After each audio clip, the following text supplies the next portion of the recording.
So you're in the market for a new credit card. Whether this is the first card you've ever owned or you're a seasoned credit card user, the application process is always the same. In this video, I'm going to walk you through it step by step so you can give yourself the best shot at being approved.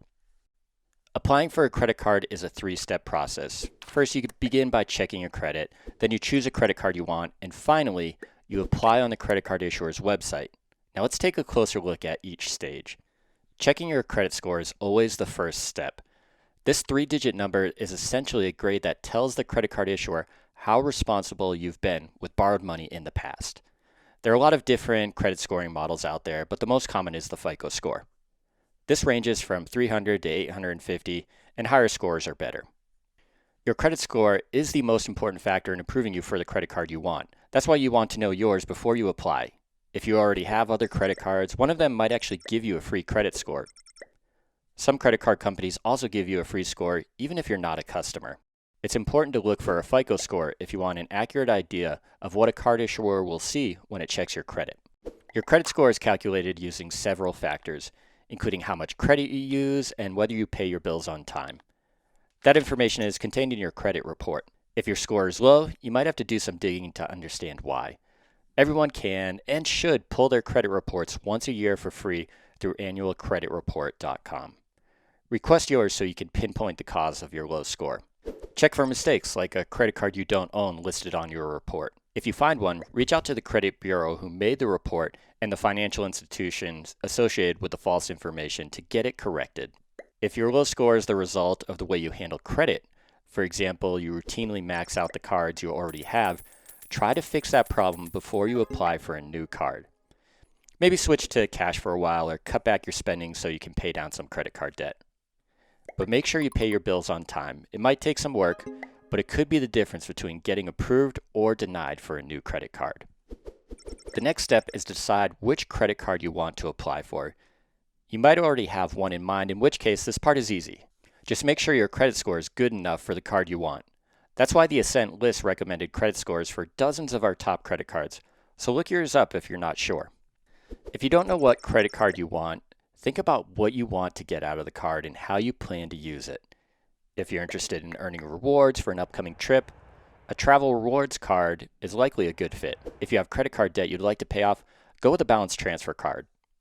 You can also visit our website and look up the top credit cards based on your credit score. Now, don't count yourself out if you have bad credit or no credit history at all. You may not have as many choices, but you still have options. First, check with your bank or credit union to see what it offers. It might be more willing to approve you because it already has a relationship with you. Or if credit card companies have sent you targeted offers, try applying for one of these.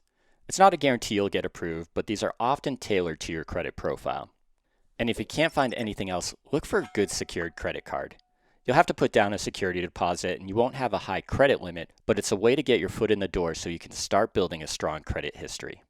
So now you've checked your credit, you know which card you want, and you're finally ready to apply. You usually do this on your credit card issuer's website. It'll probably ask you for your name, date of birth, social security number, recent mailing address, email address, phone number, and even your annual income. Annual income is the only one that might be a little tricky.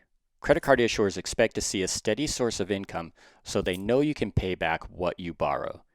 Your annual income also plays an important role in setting your credit card limit. Obviously, you want to include the money you earn in your job, but if you're 21 or older, you can also include other types of income you can reasonably access. This includes your partner or spouse's earnings, self-employment earnings, or benefits you expect from government programs such as Social Security. You don't have to break down exactly how much money comes from each source. Just add them all to your salary and list that as your annual income. Make sure the information on your application is accurate. Your credit card issuer isn't going to come after you if your estimate is off by a few dollars. But if you report an income of $1 million when you have no income coming in, you're unlikely to be approved for the card, and you could wind up in legal trouble too. Once your application is filled out, you're ready to submit it. But hold on one second.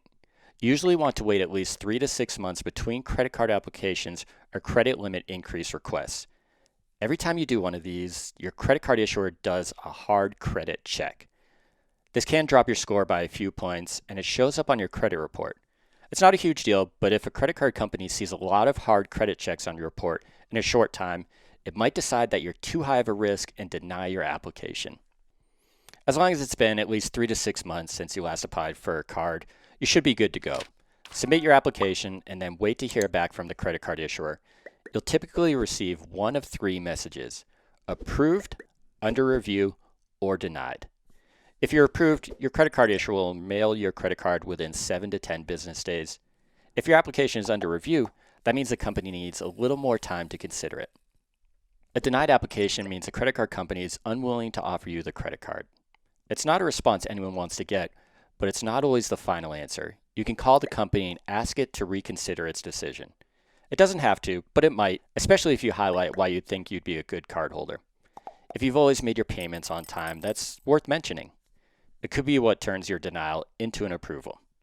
Applying for a new credit card doesn't have to be stressful with these steps. You can feel confident you've done all you need to get approved, and if you focus on establishing good financial habits and keeping your credit score high, you'll increase your odds of getting approved for better credit cards in the future.